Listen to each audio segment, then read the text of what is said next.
Hi, I'm Harper with Life with Leverage, and we coach people on the infinite banking concept and how you can become your own banker.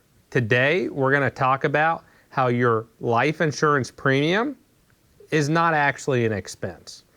People from time to time when I'm talking with them, or people that are considering getting a policy, are like, I just don't know if I can contribute that much money per month or per year or over the years. And I say, well, are you not already flowing all that money through someone else's bank? And they'll be like, well, let's say they make $100,000 a year. Some people are making more, some people are making less. Everyone's all over the board. For this case study, let's say they're making $100,000. All that money flows through someone's bank. It could be a local community bank, a credit union, a Wells Fargo. And at the end of the day, they don't think too much about that going into a checking or a savings account. They're thinking about, hey, where could I invest that? Hey, the money's sitting there. Hey, I have these expenses later on. I like seeing the money in my account, or other reasons. But the point is that that bank is taking those deposits, and they love it. They're loaning it out, profiting, right, and giving you a little bit of interest or not. Well, the way life insurance works, if you're using a mutual life insurance company, you actually are part owner of that company, not just the customer. And you'll see stock first mutual companies. I did a video that you could check out, and we could even link it in the description below, but it's on the YouTube channel. You'll see that in a mutual company, you're a customer just like at a bank. And then the insurance company, just like at a bank, needs to profit and put all those premiums or dollars to work. So the policyholders in a mutual company are going to pay premiums in. That mutual insurance company operates like a business, and they need to profit just like any other business. They're going to put those dollars to work, and at the end of the year, they're going to have profits, or they should have profits, right? And those dividends would be dispersed on a pro rata basis to guess who? You and me if we have policies of a mutual insurance company. So a life insurance company operates virtually identically to how a bank operates. Now that life insurance company, as you're paying premiums into it, what are you doing? You're slowly getting more and more ownership of that bank, right? The insurance company, which is going to give you interest and dividends in a tax-deferred but really tax-free manner if handled properly. Also going to solve for that death benefit coverage. And then we're able to borrow against that money or access that cash very preferentially.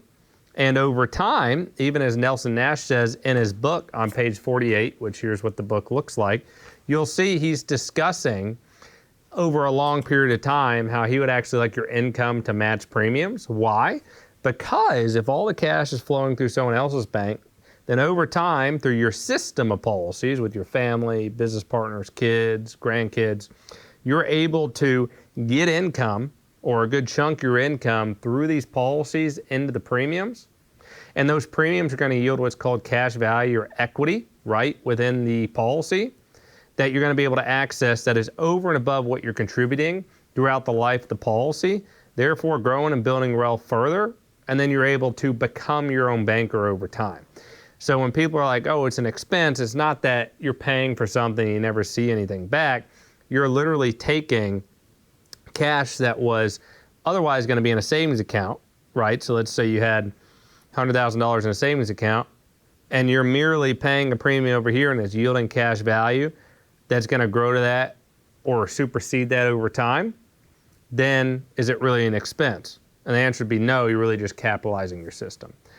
Now, a few other points here. In the infinite banking concept, Nelson talks about in his book and other videos and articles over the years, along with the Nelson Nash Institute, about how premiums, when you're paid, say, in car insurance to a third party, you pay the premium and it vanishes.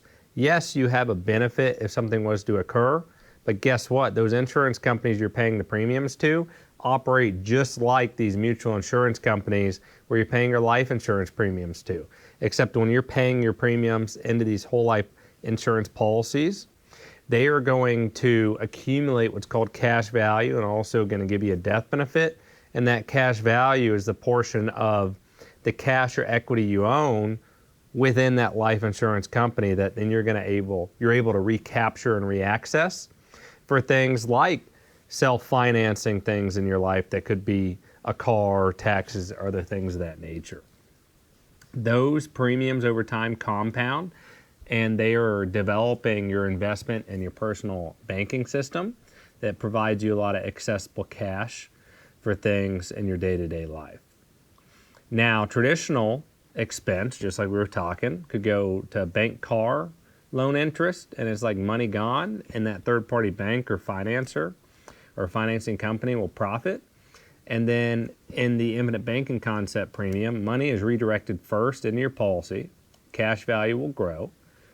You will be able to borrow, leverage against that, repay it, therefore recapturing interest in a tax preferential way, having uninterrupted growth free from taxes if structured properly and handled properly over the life of the policy, and from not interrupting the compounding in general. And you also have family legacy or a death benefit for the long term. The ultimate goal is to have financial independence through self-financing, and over time your policy becomes the ideal residence or ideal place to warehouse your capital.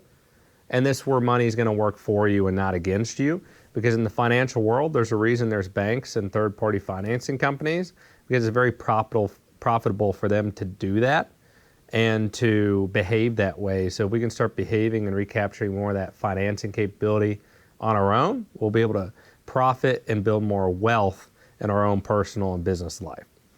Hopefully this all makes sense. Happy to talk to you one-on-one. You can reach me at lifewithleverage.com or Harper at lifewithleverage.com. Looking forward to talking with you.